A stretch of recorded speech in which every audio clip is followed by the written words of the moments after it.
শিক্ষার্থী বন্ধুরা, আজকে আলোচনা করব নবম দশম উচ্চতর গণিত 2026-এর পাঠ্যসূচি অনুযায়ী অষ্টম অধ্যায় অর্থাৎ ত্রিকোণমিতি নিয়ে ত্রিকোণমিতির 8.2 অনুশীলনীর কিছু গুরুত্বপূর্ণ প্রশ্ন নিয়ে আজকে আলোচনা করব। দেখো, শুরুতেই রয়েছে 1 নং প্রশ্ন। এখানে বলেছে ক্যালকুলেটর ব্যবহার না করে মান নির্ণয় করো, অর্থাৎ যে রাশিগুলো দেওয়া আছে আমাদের কি করতে হবে, রাশিগুলোর মান নির্ণয় করতে হবে ক্যালকুলেটর ব্যবহার না করে। তো শুরুতেই দেখো, ক অংশে যেটা দেওয়া আছে cos π/4 divided cos π/6 plus sin π/3, অর্থাৎ এই কোণগুলোকে রেডিয়ান এককে প্রকাশ করা রয়েছে। এর থেকে আমাদের মান নির্ণয় করতে হবে। দেখো, আমরা 8.1 যখন করেছিলাম তখন ওইখানে কিছু তথ্য তোমরা জেনেছিলে, যেমন π/4 এটাকে জেনেছিলে 45 ডিগ্রি হিসাবে, π/3 এটা 60 ডিগ্রি, π/6 এটা হলো 30 ডিগ্রি। এই মানগুলো তোমরা গণিতে ব্যবহার করে অনেক প্রশ্নের সমাধান করেছো। তাহলে দেখো, আমরা এখন এই মানগুলো ব্যবহার করে এই রাশির মান নির্ণয় করব। cos π/4 অর্থাৎ cos 45 ডিগ্রির মান হলো 1/√2। পরে রয়েছে cos π/6 যার অর্থ হলো cos 30 ডিগ্রি। cos 30 ডিগ্রির মান হলো √3/2 প্লাস sin π/3 হলো sin 60 ডিগ্রি, মান হলো √3/2। তাহলে আমাদের লবে থাকবে 1/√2। পরে দেখো লসাগু হয় 2। লসাগু করলে আমরা কি পাবো, √3 প্লাস √3। আমরা লসাগু না করেও কি করতে পারতাম, যোগ করে লিখে দিতে পারতাম, যেহেতু দুটোই একই রাশি রয়েছে। এখন দেখো 1/√2 এবং হরে 2 ইন্টু √3 কত 2। এখন দেখো, এখান থেকে আমরা এরকম লিখতে পারবো 1/√2 ইন্টু 2 ইন্টু √3। যেগুলো ভাগ হয়ে যাবে সেগুলো আমরা ভাগ করে দিব, থেকে যাবে আমাদের 1/√2 ইন্টু √3, যাদেরকে গুণ করলে পেয়ে যাব 1/√6। এটি হলো এই ক নং অংশের নির্ণেয় মান 1/√6।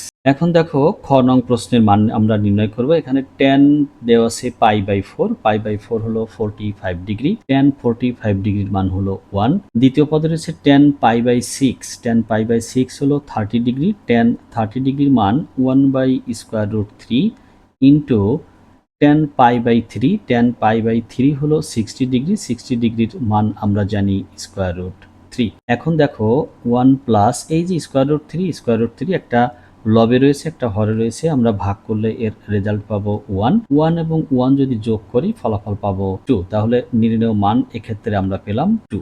তাহলে এই খ নং অংশের উত্তর হবে 2। এখন আলোচনা করব 2 নং প্রশ্ন নিয়ে। সবাই প্রশ্নটি একটি ভালো করে দেখো। বলেছে cos θ ইজ ইকুয়াল -4/5, অর্থাৎ cos θ এর মান ঋণাত্মক, এবং এই যে একটা শর্ত, এটা হলো সব থেকে গুরুত্বপূর্ণ তথ্য। এখানে থিটার মানটা হবে পাই এর থেকে বড়, 3π/2 থেকে ছোট, অর্থাৎ যেটাকে আমরা ডিগ্রির হিসাবে যদি যাই 180 ডিগ্রি থেকে বড় এবং 270 ডিগ্রি 270 ডিগ্রি থেকে ছোট। এই সীমাটাকে যদি আমরা চতুর্ভাগে দেখতে চাই, তাহলে দেখো, এটা হলো প্রথম চতুর্ভাগ, এটা হলো দ্বিতীয় চতুর্ভাগ, এটা হলো তৃতীয় চতুর্ভাগ, এটা হলো চতুর্থ চতুর্ভাগ। তাহলে এই যে 180 থেকে বড়, 180 হবে কোন পর্যন্ত, এখান থেকে শুরু করে এটা হলো 180, এরপর থেকে শুরু হবে 180 থেকে বড়, অর্থাৎ এই যে দ্বিতীয় চতুর্ভাগের পরের থেকে। এই সীমাটা হলো থিটার যে সীমাটা দেওয়া আছে, এটা হলো তৃতীয় চতুর্ভাগকে নির্দেশ করেছে। আমরা এটাও জানি যে প্রথম চতুর্ভাগে সব অনুপাত পজিটিভ হয়, দ্বিতীয় চতুর্ভাগে সাইন আর কোসেক পজিটিভ হয়, তৃতীয় চতুর্ভাগে ট্যান আর হলো কট পজিটিভ হয়, আর চতুর্থ চতুর্ভাগে কজ আর হলো সেক অনুপাত পজিটিভ হয়। এই তথ্যগুলো আমরা জেনে গেছি ইতিমধ্যে। তাহলে দেখো, এখন যে শর্তটা দেওয়া আছে, শর্ত অনুসারে থিটা কোণের অবস্থান তৃতীয় চতুর্ভাগে। তৃতীয় চতুর্ভাগে আমরা ধনাত্মক জানি ট্যান এবং ধনাত্মক জানি হলো কট অনুপাত। তাহলে এই যে ট্যান থিটার মানটা ধনাত্মক হলেও সাইন থিটার মানটি ঋণাত্মক হবে। তাহলে চলো আমরা এখন প্রশ্নটির সমাধান শুরু করি। দেখো, আমাদের দেওয়া আছে cos θ ইজ ইকুয়াল -4/5। এটাকে যদি আমরা উভয় পক্ষকে বর্গ করে দিই, তাহলে দেখো cos স্কয়ার থিটা সমান পাবো 16/25। এখন cos স্কয়ার থিটা সমান আমরা আবার জানি 1 minus sin square theta is equal 16/25। তাহলে sin স্কয়ার থিটা সমান আমরা এরকমটা লিখতে পারবো 1 - 16/25। আমি একবারে পক্ষান্তর করে বিয়োগ করেছি, বা sine square theta is equal, যদি লসাগু করা হয় দেখো লসাগু হবে 25, এই 1 দিয়ে 25 কে ভাগ করলে পাবো 25, যা 1 এর সাথে গুণ করলে 25 থেকে যাবে, এবং দ্বিতীয় অবস্থানে যে 25 রয়েছে হরে, এটা দিয়ে লসাগুকে ভাগ করলে পাবো 1, 16 এর সঙ্গে গুণ করলে পাবো 16। তাহলে সাইন স্কোয়ার থিটা এর মানটি পাবো 9/25। অতএব দেখো এখান থেকে আমরা সাইন থিটা যদি বর্গমূল করি তাহলে পাবো plus minus square root 9/25 equal plus minus 3/5। এখন এই যে তৃতীয় চতুর্ভাগে সাইন কিন্তু ঋণাত্মক হবে, যেহেতু ট্যান এবং কট হলো এই অবস্থানে ধনাত্মক, সেহেতু আমরা ঋণাত্মক মানটি এখন গ্রহণ করতে পারবো, ধনাত্মক মানটি গ্রহণ করার সুযোগ আমাদের নেই। অতএব সাইন থিটা সমান পাবো -3/5। যেহেতু পাই এর থেকে থিটা বড় এবং 3π/2 থেকে থিটা ছোট, তাই সাইন থিটা ঋণাত্মক। এখন দেখো ট্যান থিটা, আমরা যেহেতু সাইন থিটাও জানি কস থিটাও জানি, অতএব ট্যান থিটা সমান আমরা জানি sine theta by cos theta.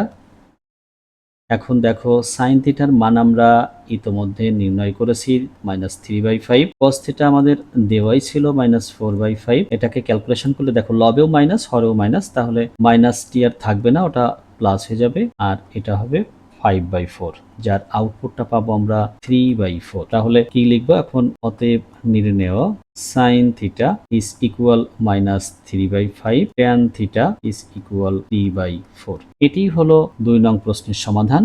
এখন আলোচনা করব 3 নং প্রশ্ন নিয়ে। দেখো সাইন এ সমান দেওয়া আছে 2/√5 এবং শর্ত দিয়ে দিয়েছে। দেখো শর্তে বলেছে এর মান হবে π/2 থেকে বড় এবং পাই এর থেকে ছোট, অর্থাৎ 90 ডিগ্রি থেকে বড়, 180 ডিগ্রি থেকে ছোট, অর্থাৎ এটা দ্বিতীয় চতুর্ভাগে অবস্থান করছে এ কোণটি, এবং π/2 থেকে এ বড়, পাই এর থেকে ছোট, তাই এ কোণের অবস্থান দ্বিতীয় চতুর্ভাগে। তাহলে দেখো সাইন এ ইজ ইকুয়াল 2/√5, বা এটাকে যদি আমরা উভয় পক্ষকে বর্গ করি পাবো sign square A is equal 4/5, বা 1 minus cause square A is equal 4/5, বা 1 মাইনাস 4/5 ইজ ইকুয়াল কজ স্কোয়ারে পক্ষান্তর করেছি, লসাগু করলে পাবো 5, থাকবে 5 মাইনাস 4 ইজ ইকুয়াল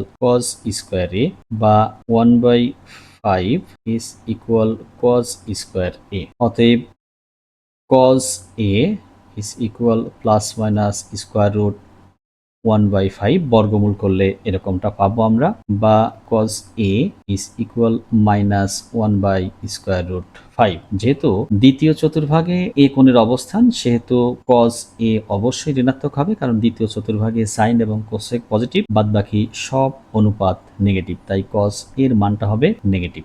যেহেতু π/2 থেকে a বড়, পাই এর থেকে ছোট, এবং tan a সমান পাবো সাইন a বাই কস এ। দেখো সাইন এ সমান আমরা জানি 2/√5, কস এ পেয়েছি -1/√5। এটাকে যদি আমরা গুণ করি তাহলে পাবো √5/1, চিহ্ন হবে একটা মাইনাস, ফলাফল পাবো -2। দেখো যেহেতু এ কোণ দ্বিতীয় চতুর্ভাগে অবস্থান করছে, সেহেতু ট্যান এ ঋণাত্মক হবে, কেননা ট্যান এ ধনাত্মক হয় তৃতীয় চতুর্ভাগে, দ্বিতীয় চতুর্ভাগে সাইন এবং কোসেক হলো পজিটিভ, তাই ট্যান এর মান পাবো আমরা নেগেটিভ। অতএব নির্ণেয় কস এ ইজ ইকুয়াল -1/√5 এবং ট্যান এ ইজ ইকুয়াল -2। এটি হলো 3 নং প্রশ্নের সমাধান।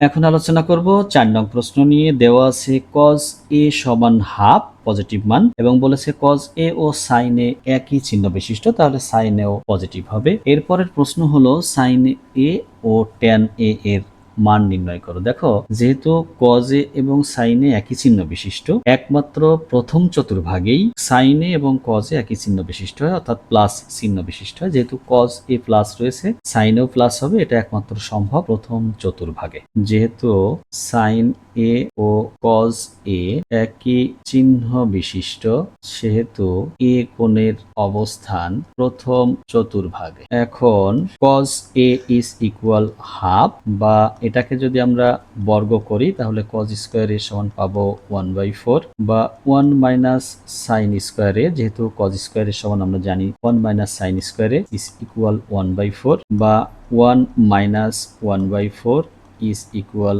Sign square A.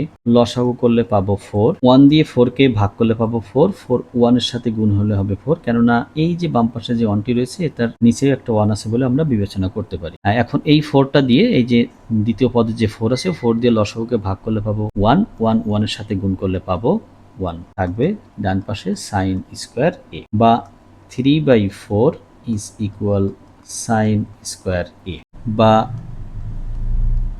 Sign square A is equal 3/4, sine A is equal square root 3/2 বর্গমূল করেছি। দেখো যেহেতু প্রথম চতুর্ভাগের ব্যাপার আমি শুরুতেই বলে নিয়েছি এটা প্রথম চতুর্ভাগে অবস্থান করছে এ কোণ, সেহেতু প্রথম চতুর্ভাগে কোনো অনুপাতের মান নেগেটিভ হয় না, তাই এক্ষেত্রে বর্গমূল করার পরেও পজিটিভ চিহ্নটাই শুধু রাখা হয়েছে। অতএব সাইন এ সমান আমরা পেলাম স্কোয়ার রুট 3/2। এখন ট্যান এর মান বের করব। আবার দেখো ট্যান এ, যেহেতু আমরা সাইন এ এবং কজ এ পেয়ে গেছি তাহলে ট্যান এর সমান আমরা জানি sine A by cos A, এই মানটা যদি আমরা বসাই সাইন এবং কজ এর তাহলেই ফলাফল পেয়ে যাব। দেখো সাইন এ হলো স্কোয়ার রুট 3/2, কজ এ হলো হাফ, তাহলে কি পাবো দেখো স্কোয়ার রুট 3/2 ইন্টু 2/1 যদি আমরা এটাকে গুণ করে লিখি, অনুপাতটাকে যদি সরল অনুপাতে নিয়ে যাই বা ভগ্নাংশ জটিল ভগ্নাংশটাকে যদি সরল ভগ্নাংশে নিই এরূপ আকার ধারণ করবে, 2 ভাগ হয়ে গেল, থাকবে স্কোয়ার রুট 3। এটি হলো ট্যান এ এর মান। অতএব tan A is equal square root 3। প্রথম চতুর্ভাগে সবাই পজিটিভ, সব অনুপাত, তাই ট্যান এর মানও এসছে পজিটিভ। তাহলে নির্ণয় মান আমরা পেয়েছি কয়টা, দুইটা, একটা হলো সাইনে যার মান হলো স্কোয়ার রুট 3/2 আর একটা হলো ট্যানে যার মানটা হলো স্কোয়ার রুট 3। এটি ছিল 4 নং প্রশ্নের সমাধান। এবার আলোচনা করব 5 নং প্রশ্ন নিয়ে। দেখো এখানে বলেছে tan A is equal -5/12। Tan A ও কজ এ বিপরীত চিহ্ন বিশিষ্ট, যেহেতু ট্যান এ নেগেটিভ হয়েছে কজ এ পজিটিভ হবে। এরপর আমাদের নির্ণয় করতে হবে সাইন এ ও কজ এ এর মান। এখন আমাদের একটা বিষয় খেয়াল করতে হবে, দেখো tan A negative cause A positive, যেহেতু বিপরীত চিহ্ন যুক্ত হবে পজিটিভ, এটা কোন চতুর্ভাগে এই ঘটনা ঘটতে পারে? Tan A negative cause A positive, আগে চিন্তা করব cause A positive. Cause A positive হলো প্রথম চতুর্ভাগে এবং চতুর্থ চতুর্ভাগে। ট্যান এ নেগেটিভ কোথায়? ট্যান এ নেগেটিভ এই দুটোর মধ্যে, অর্থাৎ প্রথম এবং চতুর্থ চতুর্ভাগের মধ্যে ট্যান এ নেগেটিভ হলো চতুর্থ চতুর্ভাগে, তাহলে এই এ কোণের অবস্থানটা হবে চতুর্থ চতুর্ভাগে। লিখবো এরকম, যেহেতু ট্যান এ ঋণাত্মক এবং কজ এ ধনাত্মক হবে সেহেতু এ কোণের অবস্থান চতুর্থ চতুর্ভাগে, কেননা একমাত্র চতুর্থ চতুর্ভাগে কজ এ পজিটিভ এবং tan A negative. Tan A negative অন্য জায়গাতে হলেও সেখানে কজ কিন্তু আবার নেগেটিভ হয়, এই জন্য চতুর্থ চতুর্ভাগেই এ কোণের অবস্থান হবে। চতুর্থ চতুর্ভাগে সাইন এ ঋণাত্মক হবে, যেহেতু সাইনের মান আমাদের নির্ণয় করতে হবে, আমরা শুরুতেই তথ্যটা জেনে রাখি। এখন দেখো আমরা যে মানটা দেওয়া আছে এটা দিয়ে শুরু করব। Tan A is equal -5/12। এটা থেকে আমরা লিখতে পারি এরকম, tan square A is equal 25/144 বর্গ করেছি, বা এই ট্যান স্কোয়ার এ সমান আমরা আবার সেক স্কোয়ারের সাহায্যে একটা তথ্য জানি, সেটা হলো সেক স্কোয়ার এ -1। ট্যান স্কোয়ারের পরিবর্তে আমরা এটা লিখতে পারি ইজ ইকুয়াল 25/144, বা দেখো সেক স্কোয়ার এ সমান পাবো 25/144 প্লাস কত 1, বা লিখতে পারবো সেক স্কোয়ার এ, ডান পাশে আমরা লসাগু করব, লসাগু হবে 144, থাকবে 25 প্লাস 144, সেক স্কোয়ার এ সমান পাবো 169/144, বা সেক এ সমান পাবো plus minus square root 169 divided 144। অতএব সেক এ সমান পাচ্ছি প্লাস মাইনাস 13/12। অতএব যেহেতু আমাদের কজ এর মান বের করতে হবে এবং সাইন এর মান বের করতে হবে, তাহলে আমরা কি করব, এই যে সেকের মান পেয়েছি, এখান থেকে আমরা কজ এর মান পেয়ে যাব। কজ এ সমান পাবো 1/sec a, 1 divided plus minus 13 এটাকে আমরা লিখতে পারবো এরকম, প্লাস মাইনাস 12/13 গুণ করলে এটাই আসবে।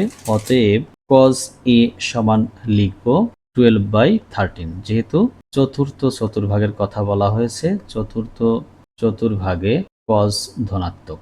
এখন নির্ণয় করব সাইন এ এর মান। দেখো ট্যান এ সমান দেওয়া আছে 5/12, এখান থেকে দেখো আমরা লিখতে পারবো sine A divided cos A minus 5/12, বা sine A minus 5/12 into cos A. দেখো এই যে আমরা কজ এর মান কিন্তু নির্ণয় করে রেখেছি এখানে 12/13, তাহলে 12 ভাগ হয়ে যাবে, থাকবে 5/13। এটি হলো সাইন এ এর মান। তাহলে আমাদের দুইটা মান নির্ণয় করতে বলেছে, একটা হলো সাইন এ হলো -5/13 এবং কজ এ পেয়েছি +12/13। এটি ছিল 5 নং প্রশ্নের সমাধান।